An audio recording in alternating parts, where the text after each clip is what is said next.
gentlemen. So two things briefly before I get into the next subscriber article. I guess three things, actually. First, I just want to thank everybody who's subscribed to my channel, everyone who's liked my content, and especially who's commented on my videos and sent me private messages. It's been an absolute pleasure to have the opportunity to set up a channel like this and to reach people in a way that it seems like I'm maybe impacting the MGTOW community and certainly as a positive sense as I'm able to do, or certainly that's what I'm striving for. It's definitely been really cool to reach a lot of men out there who I think have gone through a similar thought process that I have and reached similar conclusions that indeed the society is aligned against us, that we're not being melodramatic, that we're not making something out of nothing, that there really is a misandric bias against men that's so strong and prevalent that it's pretty much the logical conclusion to go our own way. So really, really cool to be able to reach men like that. Now, two things briefly. The first thing, I think these articles, again, are important or these article responses, because it gives a voice to other men that want to, I guess, send me these articles that say, hey, let's respond to this. This is so aggravating, it bears a response. And it also combats the claptrap of said articles by at least one more voice in the contemporary zeitgeist. I think I know some MGTOW may see these article responses and argue that since we are walking our own way, we're walking away from society, we're going our own way, silence and the ignoring of these articles is actually the correct response, and that we give them power if we even acknowledge them at all. But I disagree. I contend that we are walking away from the society, sure, but most of us still function within it. And because we do, I think as many articles, tearing into such easy prey as these articles, as many videos and responses as possible, just making fun of them, it's like shooting fish in a barrel. These articles on Salon and Love Panky, all the articles I'm receiving, I think they are useful in sort of molding the zeitgeist to the extent that we are able to do so at our leisure. Because I don't look at a video response like this as something that's extremely trying or something like that. It's fun. It's fun to take the proverbial shotgun and blow holes into the stupid arguments that are presented on these websites. And the second thing is, recently it bears mentioning, I received a message from a subscriber that shared with me his MGTOW story. We've been chatting in YouTube messages, and I've been considering the idea of providing an outlet for men to share their stories, i.e. why they became a MGTOW, or just a personal anecdote or experience that they hope might be useful to the community, and then I can use my channel as sort of a broadcast. I can use it to broadcast their experiences as well, read out their experiences, and of course they'll be entitled to remain anonymous or not as they so desire. Happy to do that as well, more than happy. I will say that I reserve the right not to read out an experience that expresses either open hatred or anything of that nature. So I would just offer the respectful request to any men out there thinking to send me their anecdote to just keep it clean enough that I can read it out on YouTube. And so yeah, thanks for bearing with me quickly there on the preamble, but let's get right into the article. The article is on Love Panky, and it's called "How Can Women Manipulate Men Easily?" And so I'm going to read the article. It's quick. It's just 6 ways to, I guess, manipulate your man. And then I'm going to go to the comment section, and I think that both bear equal mentioning, just sort of like the responses to the article, as well as the article themselves, and kind of to try and provide some insight, maybe on the more subtle machinations of what's going on, maybe behind the article itself. So anyway, quote, "Do women manipulate men? Most women try but fail to manipulate their men convincingly. Here's a complete guide to manipulating men in the easiest possible manner." 6. Quote, "Fine, I'll do it on my own," end quote. Emotional blackmail. Guys can't stand it, but they also can't do anything about it. So the next time he says he won't come shopping with you, don't fly into a fit of fuming rage. Just manipulate his mind and say, quote, "Fine, I'll go alone because none of my other friends are free. If they were free, I wouldn't have asked you anyway. I may be a little late in the evening, but then that's okay. It's not like the city is not safe for girls to travel alone, end quote. Oh, and don't forget to wear your best martyr expression and make sure it's a wee bit hurt, a wee bit let down. So here's the response then. The sixth reason is basically guilt trip. It's to try and appeal to a man's sense of wanting to protect his woman. Very, very simplistic, obvious manipulation here.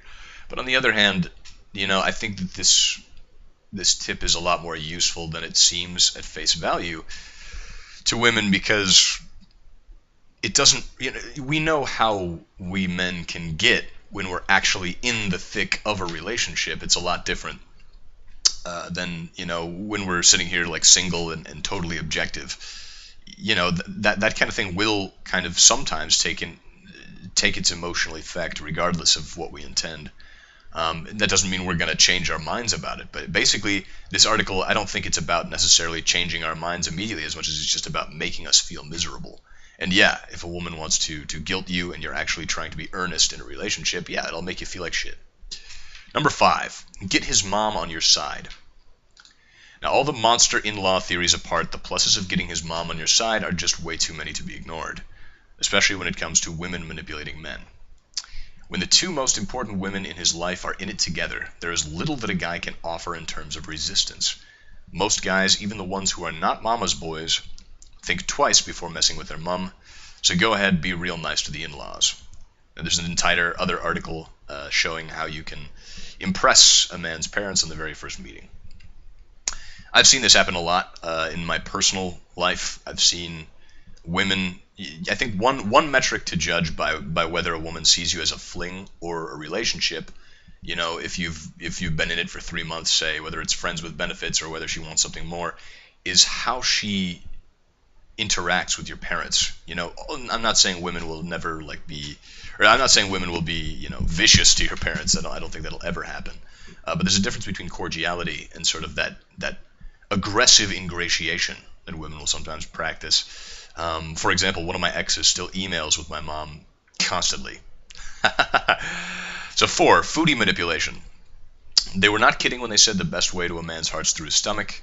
If there was something you really want to do, but he'll refuse straight away, cook him a nice fancy dinner, light a few candles, and then ask when he's in gastronomic heaven. It will be one tough thing for him to say no, and he won't, not unless his life depends on it. This one's a little bit weak, I think. I think that I have been in the scenario before where a woman's cooked me just an absolutely delicious meal. And yeah, obviously it increases my happiness, but maybe it's just because my mind is naturally quite suspicious at times, but I think that's weaker than the first two, if I'm honest. I don't think that, no matter how delicious that meal was, if she starts asking me for like a $20,000 loan, the only thing that'll happen then is it'll ruin my good feelings from the meal. 3, blame it on biology. Now, one of the best things about being a woman is that you can yell at him, act all pricey, irritated and peevish, and blame it all on PMS when you get caught trying to manipulate men. Guys can't contradict it because they don't understand it. And you thought nature was being unfair. Sometimes it is unfair in your favor. So I think that's a little presumptuous as well, because, whether a woman's on PM. First of all, if I've been with a woman over a month, I'll kind of have a natural understanding of her cycle. If we've been sexually active and communicating, and I think that, she can't really use that unless she's really on her period. And even if she is, I don't know about you guys, but I've never taken a woman's shit just because she's on her period. So again, I think but again, this is, I think, aimed at manipulating the majority of men, which are much easier to manipulate the blue pills. And in that case, yeah, I think that men don't really want to understand it a whole hell of a lot. So it does make it, I guess, a bit easier to manipulate them. Certainly something to be on guard for. 2, shed a tear. The age-old, time-tested weapon, a girl's best friend in all messy situations and manipulative situations. He's yelling at you at the top of his voice, and this time it really is your fault. But you also know that saying sorry won't shut him up. So wring out a tear or two, and most guys will stop. When a guy sees a girl cry, usually his thought process goes, crap, crap, she's crying, oh my god, what do I do, what do I do? Most guys really don't know what to do with a crying woman, and their first priority in such cases is to just try and make her stop. More so if she's crying because of something they've said. Even if they think they are right, they will shut up, and they will be more careful next time they broach the topic. So this is really getting into, at this point, the reptilian, draconian nature of this article. And to have it be so widely accepted by women, that an article like this can be written and not experience an extreme backlash. It's very suggestive of what we all have kind of had the suspicion of, that women will shed crocodile tears. That's why it's called reptilian, right? They're crocodile tears. Women have the ability to turn on the waterworks, and they will do so. They will obviously, at least this woman who wrote this article will not hesitate to turn on the waterworks at the slightest provocation.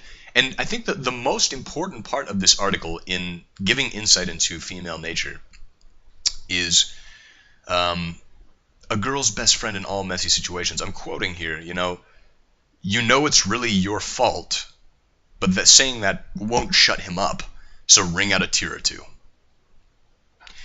I'll include a link in the low bar to my video called On Female Interpersonal Deception. I think that articles such as this, and we've seen thousands, I'm choosing. I've got more articles from subscribers that are like this article, but we've seen thousands of articles, encouraging women to manipulate men through the use of their tears. It really is, pertinent to the sort of the miniature thesis I advanced in my other video on female interpersonal deception. They don't seem to care about the truth. All they care about is winning the emotional argument, and so they're happy to shed a tear to do so. And actually, there's a really amazing video by Coterie about it's called Biology and Jurisprudence, and it begins, like the entire first third of his video is on the actual physiological response in men produced when women cry, and this being advanced as evidence of women having that innate capability to manipulate men, but also sort of as an explanatory factor of why it is that we seem to favor women over men in the courts. And so a really amazing video in a lot of ways. I really highly encourage you to check out his channel and also that video. And the number one reason is to seduce him. So this is the most irritating, I think, of all of them. Why waste time talking about stupid things that you always want to talk about, especially like depleting his bank account, overdue credit card bills, etc. Just tell him you want him, and you want him right now. Men are far more agreeable after a good romp. God, we girls can get wicked. It's a sexy tips to be a super seductress article linked. So go ahead, give it a shot, but remember, moderation as always is the key to manipulating men.